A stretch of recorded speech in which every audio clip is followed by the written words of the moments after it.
आज का टॉपिक लिखिए Newton's universal gravitation law. Newton's universal gravitational law.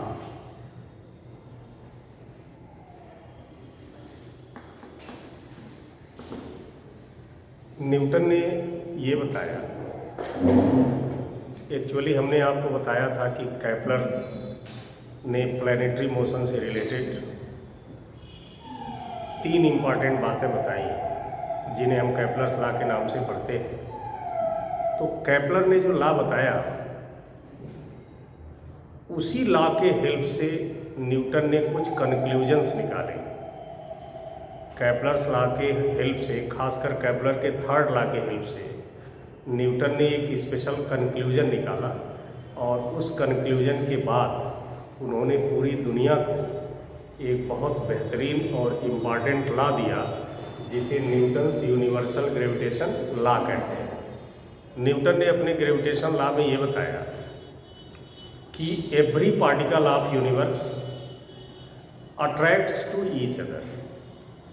इस यूनिवर्स का हर पार्टिकल एक दूसरे को अट्रैक्ट करता है, चाहे वो छोटा से छोटा पार्टिकल हो या बड़ा से बड़ा पार्टिकल, कोई प्लैनेट हो, स्टार हो, सैटेलाइट हो। मान लीजिए एक हाथ में हमारे चाक है, एक हाथ में डस्टर है, तो ये भी एक पार्टिकल हुआ, ये भी एक पार्टिकल, ये भी दोनों एक दूसरे को अट्रैक्ट करते हैं। हाँ, ये ज़रूर है कि पार्टिकल्स जितने ही छोटे होंगे, मास जितना कम होगा, उनके बीच अट्रैक्शन फोर्स उतना ही कम लगता है, पता नहीं चलता है, लेकिन हर बॉडी एक दूसरे बॉडी को अपनी तरफ अट्रैक्ट करती है। तो इसी आधार पर न्यूटन ने यही बात कही कि every particle of universe attracts to each other. फिर न्यूटन ने बताया कि the attraction force between any 2 particle is directly proportional to product of their masses and inversely proportional to square of distance between them. यानी Newton ने बताया कि जैसे मान लीजिए ये 2 पॉइंट मास है, 2 ऑब्जेक्ट है, पॉइंट मास है ए और बी, इनके मासेस m1 एंड m2 है, इनके बीच का डिस्टेंस r है। तो ये दोनों पार्टिकल एक दूसरे को अट्रैक्ट करेंगे। तो न्यूटन साहब ने ये बताया कि किसी भी 2 पार्टिकल के बीच लगने वाला अट्रैक्शन फोर्स डायरेक्टली प्रोपोर्शनल होता है दोनों पार्टिकल के मास के प्रोडक्ट के। किसी भी 2 पार्टिकल के बीच लगने वाला अट्रैक्शन फोर्स उनके मास के प्रोडक्ट के डायरेक्टली प्रोपोर्शनल होगा और यही फोर्स उनके बीच के डिस्टेंस के स्क्वायर के इनवर्सली प्रोपोर्शनल होगा। यही न्यूटन्स लॉ ऑफ ग्रेविटेशन है। मतलब एक बार फिर सुन लो कि the attraction force between any 2 point mass is directly proportional to product of their masses and inversely proportional to square of distance between them. अब यदि आप इनको सॉल्व करते हो फ्रॉम इक्वेशन 1 एंड 2, तो F is proportional to m1 m2 upon r square, या इसको लिख सकते हो जब प्रोपोर्शनल जगह इज इक्वल टू लगाओगे तो न्यूटन साहब ने यहाँ पर एक कांस्टेंट दिया था g, जिसे हम यूनिवर्सल ग्रेविटेशनल कांस्टेंट कहते हैं। यूनिवर्सल ग्रेविटेशनल कांस्टेंट कहते हैं। इसकी वैल्यू होती है 6.67 × 10⁻⁻11 और इसकी यूनिट होती है न्यूटन मीटर स्क्वायर पर केजी स्क्वायर। तो इस तरह से कोई भी 2 पॉइंट मास दिया हो, उनके बीच अट्रैक्शन फोर्स निकालना हो तो यही फार्मूला यूज कर लीजिए, F = g m1 m2 upon r square, जहाँ g की वैल्यू आपको इतनी रखनी है।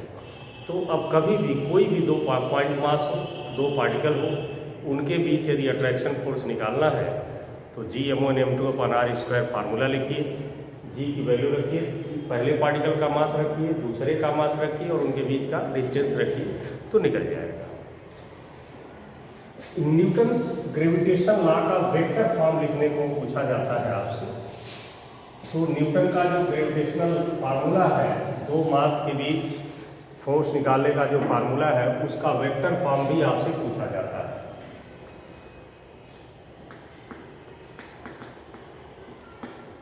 वेक्टर फॉर्म ऑफ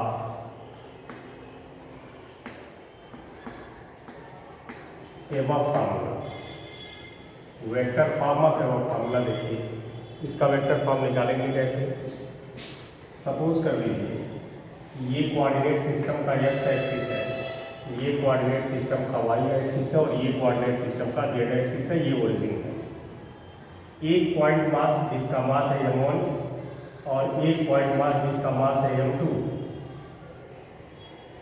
ये ए और बी पॉइंट पर कोऑर्डिनेट सिस्टम में रखे गए हैं। पॉइंट ए का पोजीशन वेक्टर r1 है और पॉइंट बी का पोजीशन वेक्टर r2 है और इनके बीच का डिस्प्लेसमेंट वेक्टर r है।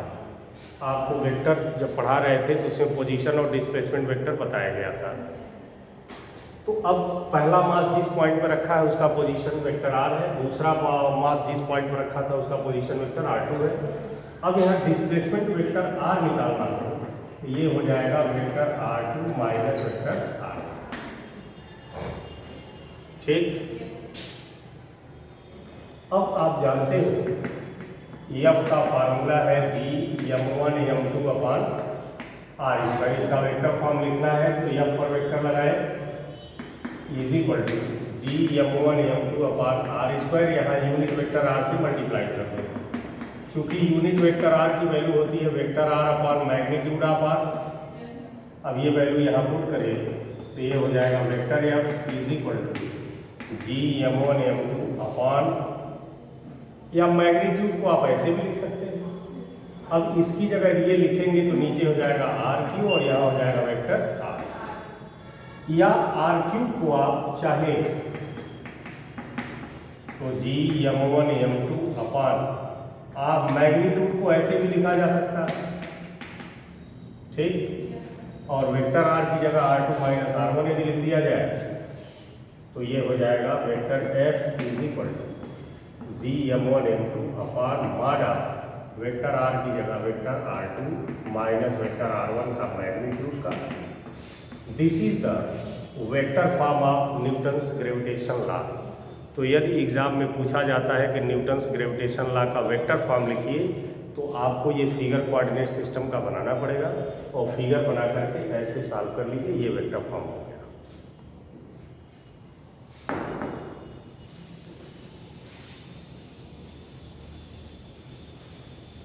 अब इसमें आता है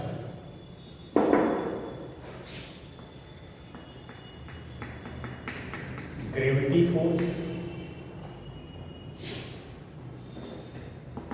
ग्रेविटी फोर्स कहते किसे?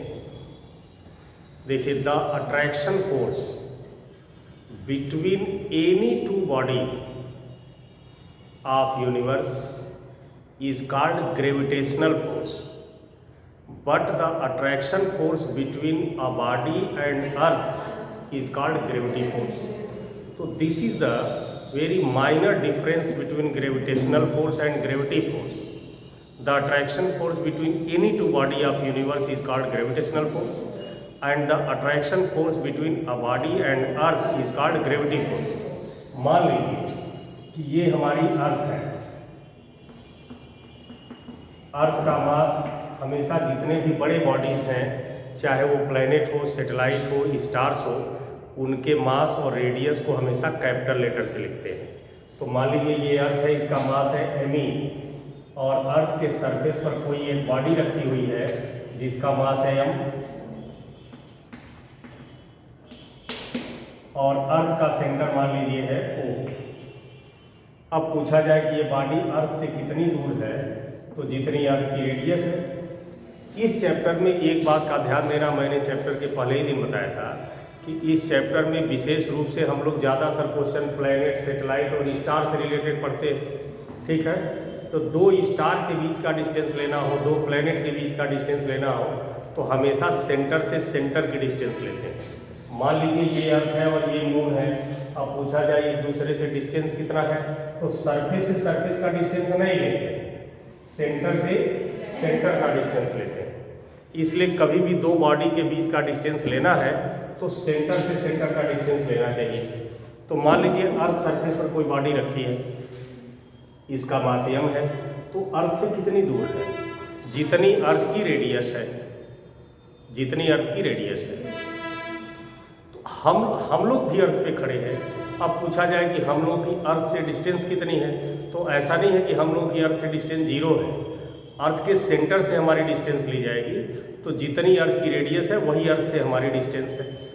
अब हमने बताया ग्रेविटी फोर्स में कि the attraction force between a body and earth is called gravity force. तो मान लीजिए एक बॉडी अर्थ है और एक बॉडी मास है, तो अट्रैक्शन फोर्स निकालना है, ग्रेविटी फोर्स। तो ग्रेविटी फोर्स को हम लोग Fg से लिखते हैं। तो फार्मूला है G m1 m2। m1 means पहले बॉडी का मास, m2 मीन्स दूसरे बॉडी का मास। तो पहला माने जो बड़ा है उसको पहले लिख लेते हैं। तो G mi और दूसरे बॉडी का मास m अपॉन डिस्टेंस का स्क्वायर r स्क्वायर, ये ग्रेविटी फोर्स का फार्मूला हो गया। इसलिए अर्थ सरफेस पर कोई भी बॉडी रखी हो, उस पर ग्रेविटी फोर्स कितना लगता है वो इस फार्मूले से कैलकुलेट किया जाएगा।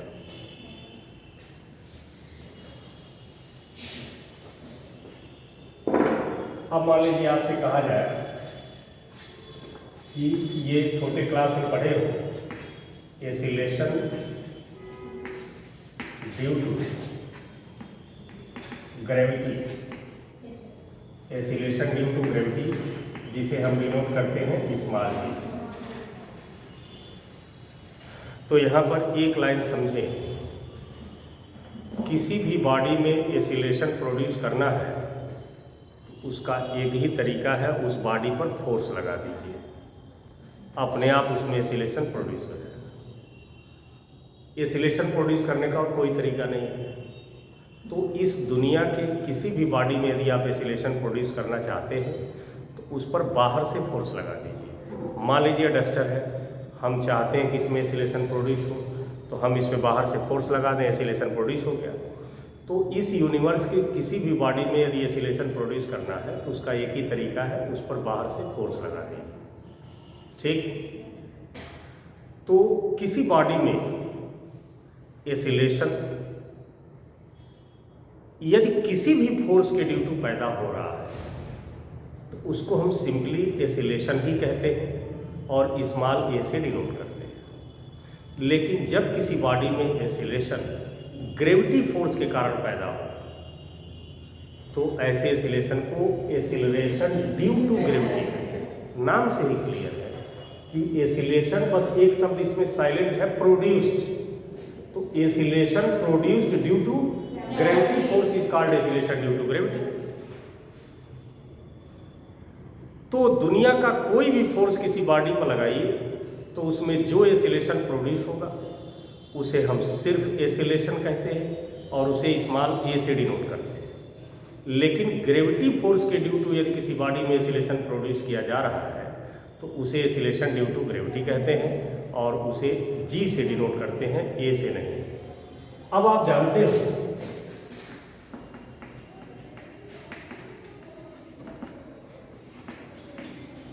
फोर्स इज इक्वल टू होता है mass into acceleration. Force is equal to mass into, तो यदि हम फोर्स ग्रेविटी लेंगे, ग्रेविटी फोर्स, तो ग्रेविटी फोर्स के कारण जो एसिलेशन होता है उसे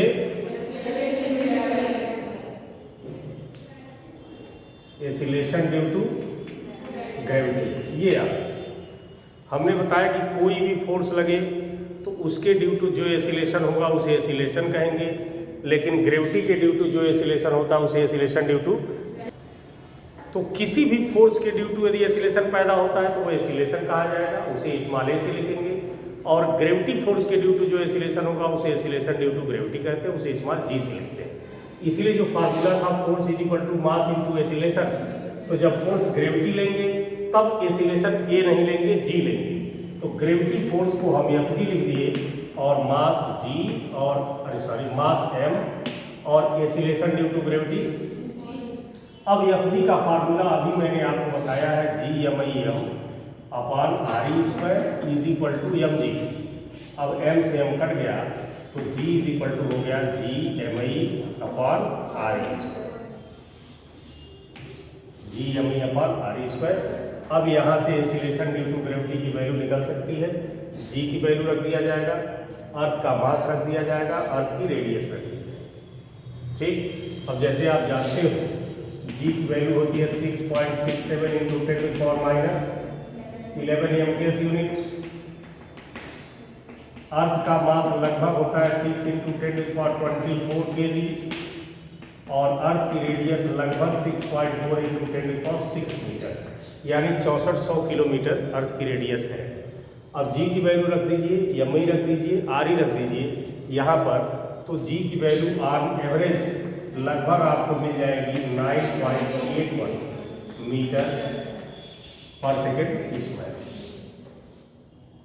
ठीक, अब यहाँ से एसिलेशन ड्यू टू ग्रेविटी का जो फार्मूला मिल गया GMI/RE², यहाँ से आप 2-3 चीज कैलकुलेट कर सकते हैं।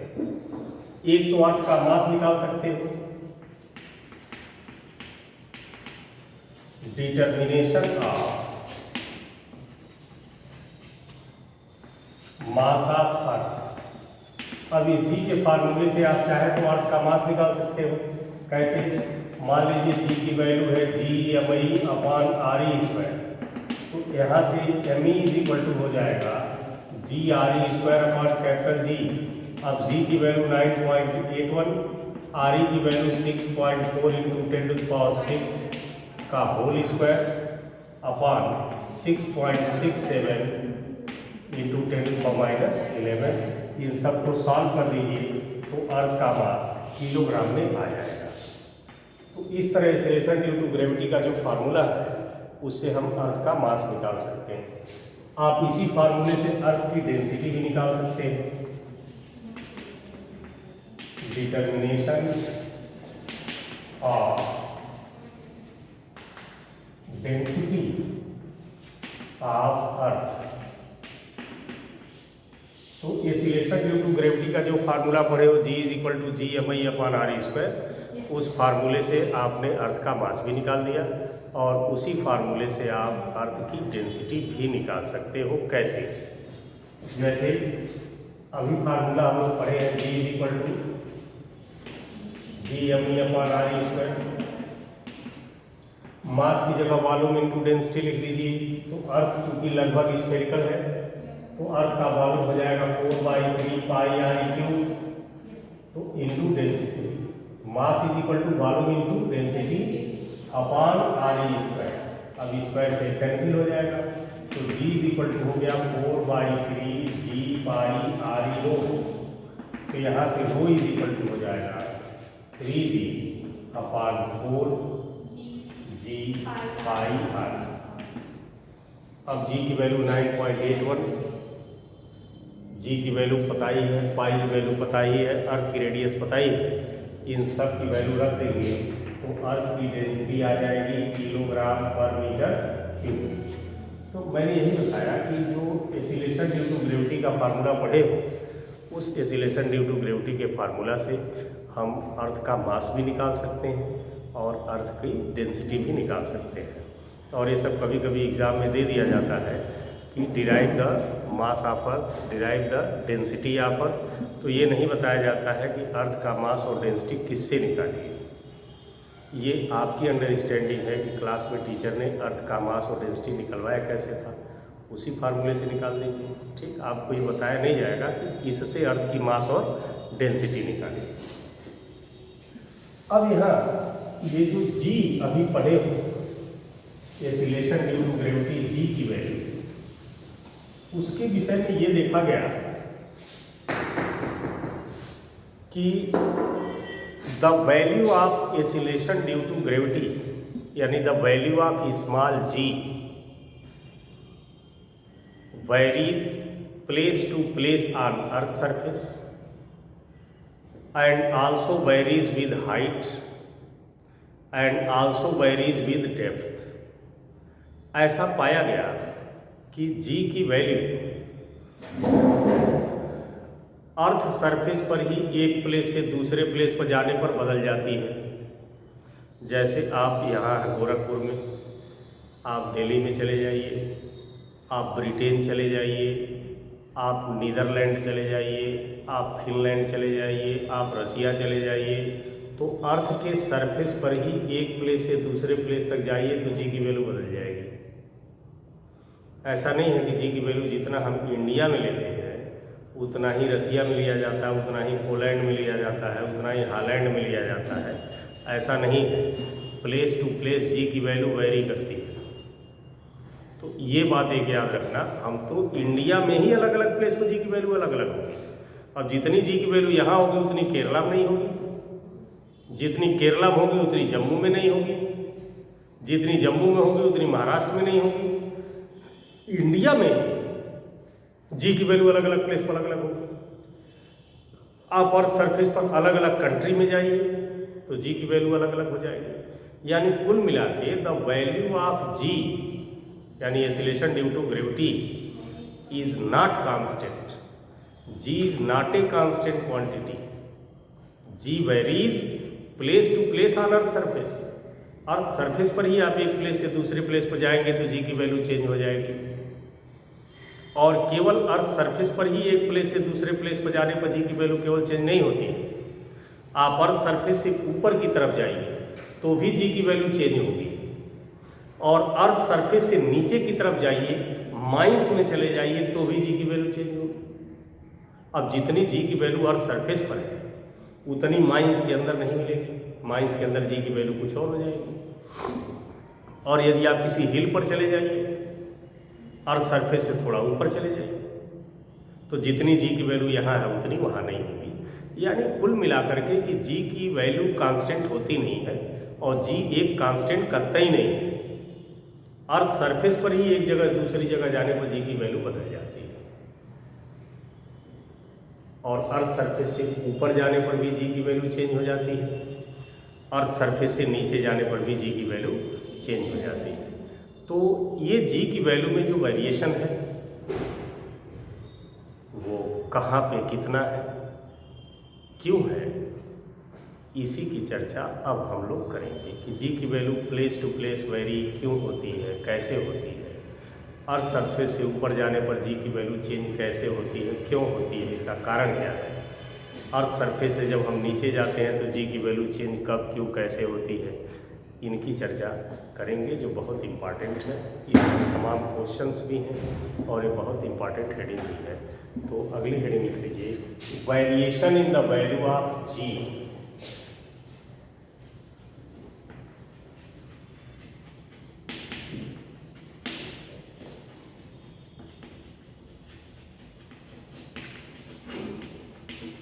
Variation in the value of G. अब उसमें पहला है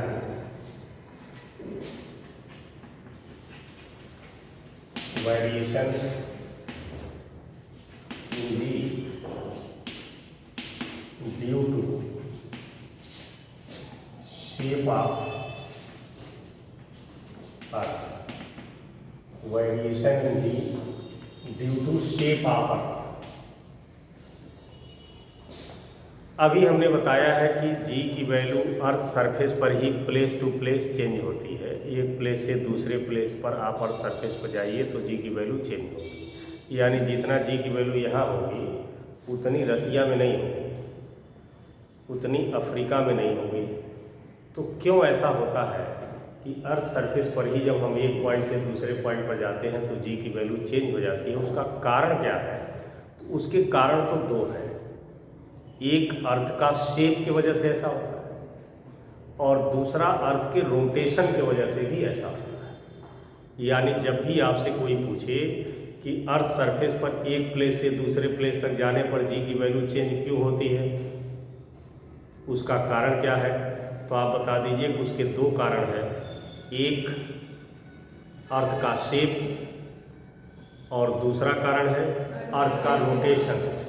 तो अर्थ के शेप की वजह से जी की वैल्यू कैसे चेंज होती है, देखिए। एक्चुअली अर्थ का जो शेप है वह पूरी तरह स्फेरिकल नहीं है। हमारी अर्थ पूरी तरह स्फेरिकल नहीं है, एकदम पूरा स्फेयर नहीं है। बल्कि पोल्स पर चपटी है, फ्लैट हो गई है, थोड़ी सी पोल्स पर चपटी हो गई। ये पूरा जैसे फुटबॉल होता है, वॉलीबॉल होता है, बिल्कुल स्फेयर, वैसा हमारा अर्थ नहीं है।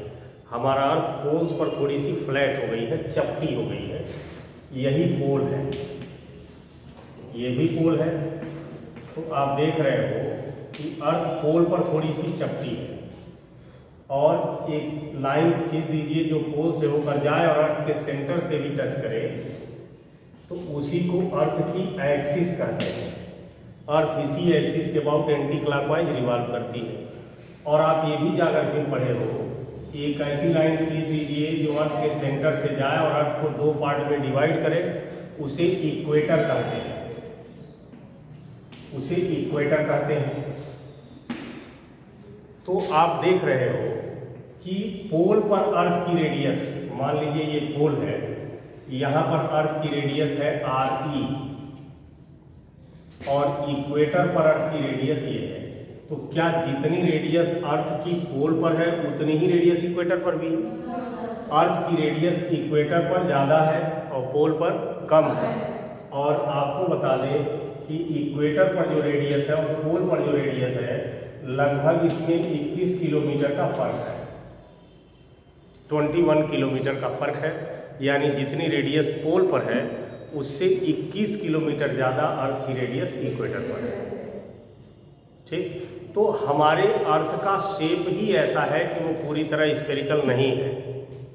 अर्थ पोल्स पर थोड़ी सी फ्लैट हो गई है, चपटी हो गई है, जिसके कारण पोल पर अर्थ की रेडियस कम हो गई है और इक्वेटर पर अर्थ की रेडियस सबसे ज़्यादा हो गई है। तो चूंकि हम पढ़े हैं जी का फार्मूला G/ME/, तो G is inversely proportional to R², यानी acceleration due to gravity earth के रेडियस पर डिपेंड करती है। तो चूंकि पूरे अर्थ पर, अर्थ सरफेस के हर पॉइंट पर अर्थ की रेडियस सेम नहीं है। इक्वेटर पर यहाँ अर्थ की रेडियस सबसे ज़्यादा है, यहाँ चलोगे थोड़ी और कम हो जाएगी, यहाँ चलोगे थोड़ी और कम हो जाएगी, यहाँ चलोगे थोड़ी और कम हो जाएगी, यहाँ चलोगे थोड़ी और कम हो जाएगी, और यहाँ चलोगे बहुत कम हो जाएगी। यानी ज्यों ज्यों आप इक्वेटर से पोल की तरफ बढ़ते हो, अर्थ की रेडियस लगातार कम होती जाती है, और अर्थ की रेडियस लगातार जब कम होती जाएगी तो एक्सीलरेशन ड्यू टू ग्रेविटी ज़्यादा होती जाएगी। ठीक, और पोल पर G की वैल्यू मैक्सिमम हो जाएगी और इक्वेटर पर G की वैल्यू मिनिमम हो जाएगी। यानी G at equator is less than G at pole. मतलब यदि पूछा जाए कि पूरे अर्थ सरफेस पर सबसे कम G की वैल्यू कहाँ होती है? इक्वेटर पर, और सबसे ज़्यादा, और इक्वेटर से जो पोल की तरफ बढ़ेंगे G की वैल्यू लगातार बढ़ती जाएगी कि यहाँ से थोड़ी ज़्यादा यहाँ होगी, यहाँ से ज़्यादा यहाँ पे मैक्सिमम हो जाएगी और यहाँ पे G की वैल्यू मिनिमम हो जाएगी। तो यदि आप किसी से ये कहें कि अर्थ सरफेस पर एक प्लेस से दूसरे प्लेस तक जाने पर G की वैल्यू चेंज हो जाती है, तो यदि वो आदमी पूछ दे कि अर्थ सरफेस पर एक प्लेस से दूसरे प्लेस तक जाने पर G की वैल्यू चेंज क्यों होती है, तो आप अब तक की जो जानकारी है उस हिसाब से आप ये बता सकते हैं कि अर्थ सरफेस पर एक प्लेस से दूसरे प्लेस तक जाने पर G की वैल्यू में चेंज होने का रीज़न अर्थ का शेप है। चूँकि हमारी अर्थ पूरी तरह स्फेरिकल नहीं है, पोल्स पर थोड़ी सी फ्लैट है, जिसके कारण अर्थ की रेडियस पोल पर सबसे कम है और इक्वेटर पर सबसे ज़्यादा है। और पोल से जब इक्वेटर की तरफ बढ़ेंगे तो रेडियस लगातार कम होती जाएगी। हम जानते हैं कि G की वैल्यू रेडियस पर डिपेंड करती है, रेडियस के स्क्वायर की इनवर्सली प्रोपोर्शनल होती है। इसलिए चूँकि अर्थ सरफेस के हर पॉइंट की रेडियस सेम नहीं है, इसलिए G की वैल्यू भी पूरे अर्थ सरफेस पर सेम नहीं है। रेडियस अलग अलग है हर पॉइंट का, इसलिए G की वैल्यू भी अलग अलग है। तो इस तरह से आप इस बात का जवाब दे सकते हैं कि place to place, earth surface पर एक प्लेस से दूसरे प्लेस तक जाने पर G की वैल्यू चेंज क्यों होती है। ठीक,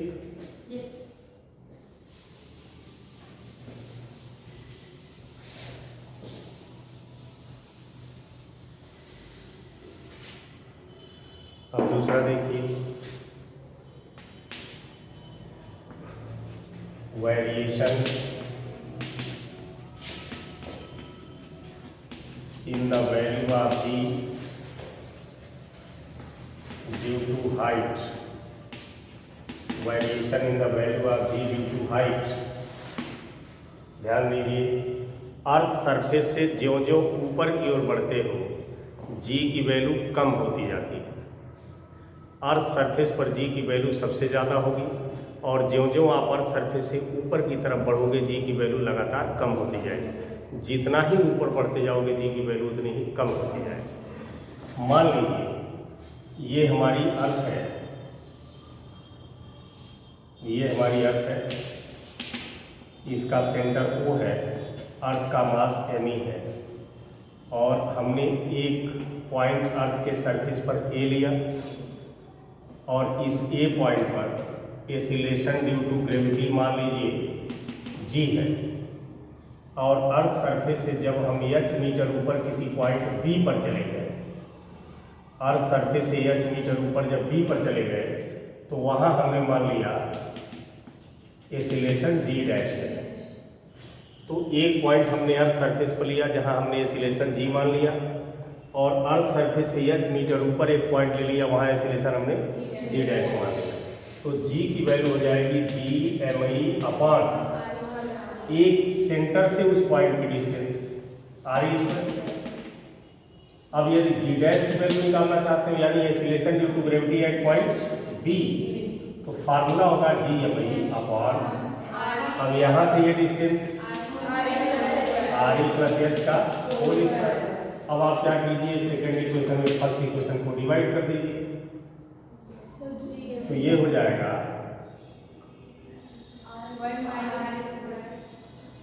re square re plus h का होल स्क्वायर। अब क्या कीजिए, यहाँ पर re कॉमन ले लो, इसमें re कॉमन ले लीजिए, re स्क्वायर निकलेगा और ये बच जाएगा 1 प्लस h अपॉन, इसे कैंसिल हो गया तो g dash upon g is equal to इतना, तो g dash is equal to g 1 plus h upon re का होल स्क्वायर। तो इस तरह से आपसे क्वेश्चन पूछा जाए कि अर्थ सरफेस से 20,000 किलोमीटर ऊपर जी की वैल्यू बताइए, तो h की जगह 20,000 किलोमीटर रख दीजिए अर्थ की रेडियस। तो जब h किलोमीटर में रखेंगे तो अर्थ की रेडियस भी किलोमीटर में रखेंगे, ठीक। और अर्थ सरफेस पर जी की वैल्यू लमसम लाइन 0.8 होती है, रख देंगे तो 20,000 किलोमीटर ऊपर एक्सीलरेशन निकल जाएगा। अब मान लीजिए यदि h की वैल्यू रेडियस के कंपेयर में बहुत कम है, जैसे मान लीजिए अर्थ की रेडियस 6,500 किलोमीटर के आसपास है और हमने हाइट दे दिया 50 मीटर, तो 30 मीटर 40 मीटर डिस्टेंस हम दे दिए, तो अर्थ की रेडियस के कंपेयर में बहुत कम है। तो यदि h की वैल्यू रेडियस के कंपेयर में बहुत कम हो तो ऐसे केस में इसको ऊपर ले जाएंगे, 1 plus h upon re to the power -2। अब इस -2 पावर का इसे मल्टीप्लाई कर दीजिए तो 2h अपॉन re, तब एक्सीलरेशन इससे निकालना। अब जैसे आपसे कहा जाए कि अर्थ सरफेस से 12,000 किलोमीटर ऊपर एक्सीलरेशन ड्यू टू ग्रेविटी बताइए, तो इससे निकलेगा 9.8 रख देंगे, यहाँ 12,000 किलोमीटर रख देंगे, re की वैल्यू रख देंगे, निकल जाएगा। लेकिन यदि पूछा जाए कि अर्थ सरफेस से 60 मीटर ऊपर एक्सीलरेशन बताइए, 30 मीटर ऊपर एक्सीलरेशन बताइए, तो इससे लगाना, ठीक। और इस फार्मूले से भी क्लियर है कि ज्यों ज्यों h बढ़ेगा g घटेगा। तो इस तरह से आप अर्थ सरफेस से ज्यों ज्यों ऊपर जाओगे g की वैल्यू कम होगी। तो जिस तरह से ये डेरिवेशन हुआ अर्थ सरफेस से ऊपर जाने पर g की वैल्यू कैसे निकालेंगे, जैसे मान लीजिए एक पॉइंट अर्थ सरफेस पर ले लिए, वहाँ एक्सीलरेशन निकाल दिए, एक पॉइंट अर्थ सरफेस से h मीटर ऊपर ले लिए, वहाँ एक्सीलरेशन निकाल दिए, आप फिर दोनों को डिवाइड करिए। ठीक उसी तरह से अर्थ सरफेस से नीचे जाने पर जब g की वैल्यू पूछे वेरिएशन, तो एक पॉइंट अर्थ सरफेस पर लो जहाँ एक्सीलरेशन g है, दूसरा b लो जहाँ एक्सीलरेशन g डैश है, और फिर निकाल कर वैसे ही डिवाइड करके अर्थ सरफेस से नीचे जाने पर g की वैल्यू में चेंज कैसे होता है या अर्थ सरफेस से नीचे जाने पर g की वैल्यू कितनी होगी ये निकाल लेना, ठीक। अब इसमें ग्रेविटेशनल फील्ड की इंटेंसिटी, ग्रेविटेशनल फील्ड क्या है, ग्रेविटेशनल फील्ड की इंटेंसिटी क्या है, ग्रेविटेशनल फील्ड का पोटेंशियल क्या है। 3 हेडिंग बता देंगे तो ये चैप्टर कंप्लीट हो जाएगा। ठीक है, आज के लिए इतना ही, नेक्स्ट वीडियो हम बताएंगे।